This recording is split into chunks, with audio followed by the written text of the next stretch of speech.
everybody, it's Gene Marks, and welcome to this week's episode of the Paychex Thrive Week in Review podcast. This is the podcast where we take a few items of news in the week that affects your small business and my small business, and we talk a little bit about that. So let's go right to the news, shall we? The first news report actually comes from foxbusiness.com. They are reporting on a new survey that came out by Aon. Aon. Aon is a healthcare consulting firm. They surveyed hundreds of employers representing millions of employees and have come to the forecast that health insurance premiums, our healthcare costs, are going to go up about 9% in 2025. 9%. That's like 3 times the amount of inflation. Aon's not alone. There have been other studies as well from other groups that have also forecasted a similar increase, anywhere from 8 to 9% of our healthcare costs next year. So as I'm recording this, we're in August, and guys, we got to be ready for these healthcare increases. Now, there's not a lot we can do if we're dealing with the big healthcare insurance companies. And honestly, I want to talk to the people at Paychex. We should probably devote an entire episode to this with some advice. But let me give you some quick advice, just so you know, okay? Many of my clients are offering multiple plans and offering a fixed amount of what they'll contribute so that employees can pick the right plans for them. Because they're finding that sometimes if they only have one healthcare plan, a lot of their employees aren't using all the benefits of that healthcare plan. So the idea is to offer different plans at different costs where employees can choose what makes the most sense for them. And in the long run, it could save money. So that's number one. Number two, many of my clients with high deductible plans have HSA accounts, health savings accounts. They're like a 401k for your healthcare. Your employees put money away pre-tax. They can then take the money out and use it for their unreimbursed medical expenses. It allows you to have higher deductibles on your plan because they're getting a break on some of those medical expenses. Other clients are opening up HRAs, health reimbursement accounts.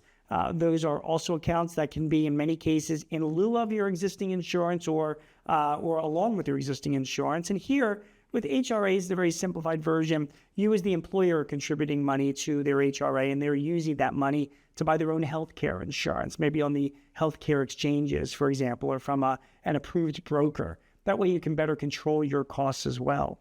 Finally, I have been seeing a big rise in captive insurance programs, particularly for health benefits. It used to be that self-insurance was a big company's game. Now it's changing a lot. So you probably should Google for your state name and captive insurance programs. And there will be organizations that have them. You can join one regionally or into your industry. That way you're pooling all of your expenses with a bunch of other like-minded companies. Yeah, there is some risk, but those risks is usually mitigated by good management. And I have clients that are belonging to captive insurance programs, and they're saving a lot of money on their healthcare costs because of it. So again, offering many choices with the fixed contribution, offering HSAs, offering HRAs, checking out captive insurance programs. These are all ways, all strategies to try and minimize your healthcare exposure, where, as you saw by the news this week, healthcare costs are going up as much as 9% next year. So that's the first item of news. Let me move on to the next item of news. Now, this item is being reported on HRDive.com, but it's all over the place. It has to do with non-compete agreements. Now, if you remember a few months ago, the Federal Trade Commission passed a ruling which basically made all non-compete agreements non-compliant, like not exist anymore after August of this year. That impacts a lot of businesses. They had specific reasons for doing this. It reduces the competitiveness of employees to find work. Businesses were pushing back against it. And this week, one business group who was pushing back against it, they sued the FTC in court, and they won. Let me read this to you. A Florida federal judge agreed to stay and enjoin the FTC's ban on non-compete agreements for a single company's employment contracts last week, joining a Texas federal court in blocking the FTC action ahead of its effective date, which is next month. The judge in Florida held that it is substantially likely the FTC's ban presents a major question as defined under the U.S. Supreme Court's major questions doctrine due to the ban's potentially huge economic impact, among other factors. The judge also found that Congress did not render a sufficiently clear expression of legislative intent to authorize such a ban. So right now, that FTC non-compete ban has been banned, but for that one company, It has not been banned across the board. It is not a class action suit. So even though the FTC has been banned, and by the way, the FTC is considering an appeal, and I'm sure this will ultimately wind its way up in the Supreme Court, as far as you're concerned, that ban on non-competes still applies to you and your company, which means that you really need to have a strategy for getting around that. And let me give you some advice on non-competes. If the FTC is banning non-competes, they are not banning non-disclosure or privacy or confidentiality agreements.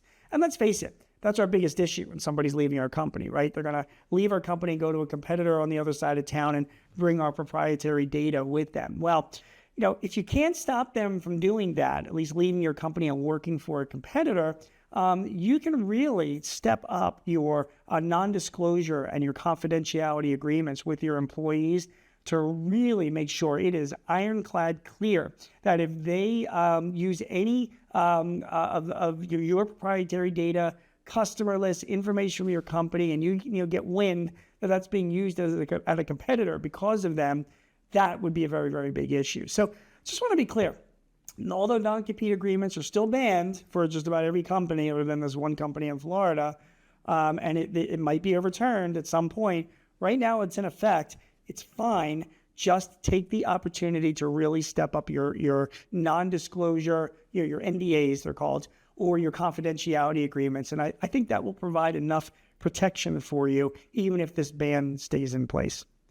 The final news also comes from the government this week, and this is actually reported in the Greeley Tribune. I'm not quite sure what Greeley is. It might be one of the Caroliners, but I'm not really 100% sure. I'm looking for it here. Whatever. It's a nice article. It's on GreeleyTribune.com, Greeley Tribune.com. And it has to do with the FinCEN rules. We've been talking about that. Business ownership rules, right? We have to disclose the major owners, the substantial owners in our businesses. And we have to do this by the end of the year. Now, in this report, some people are assuming that up to 94% of businesses have yet to file their reports. And I got full disclosure for you. I haven't filed my report yet either, and I really need to do this. So do you. Talk to your accountant, talk to an attorney, or go to the Treasury Department's website. Look for BOI, Business Ownership Interest. Look for the Corporate Transparency Act. Look for FinCEN, FINCEN. You'll find it. It's an application or a form that you have to fill out that what it does is it discloses all of the beneficial owners of your company. It's not just the people that have ownership, but people that have substantial control or decision-making over your company. And this is for all entities that usually, generally, have less than 20 employees and less than $5 million a year in revenue. Now, there's other companies that are exempt from this, but it's really going after a lot of the subchapter S companies, the partnership companies, people that have a lot of different entities, real estate firms, investment firms, whatever, where the government is trying to find out the beneficial owners of these entities. It's a security issue. I mean, this came from the Department of Homeland Security looking to make sure that there's no terrorists that are involved in the ownership of American companies. So you have to file it. If you don't, you could be subject to fines of up to $10,000 per entity if you do not do this by the end of this year. So you got to do it. I strongly recommend you talk to an accountant, you talk to an attorney, and make sure that you are not one of those 94% that's reported in the Greeley Tribune, say that they haven't filed these documents yet. We all need to be doing this. My name is Gene Marks, and you have been watching and listening to this week's episode of the Paychex Thrive Week in Review. If you need any advice, tips, or help in running your business, sign up for our Paychex Thrive newsletter. You can get it at paychex.com/thrive. Again, my name is Gene Marks. Thanks for joining. See you again next week for some news that impacts your business and some thoughts on navigating that news. Take care. This podcast is property of Paychex Incorporated 2024. All rights reserved.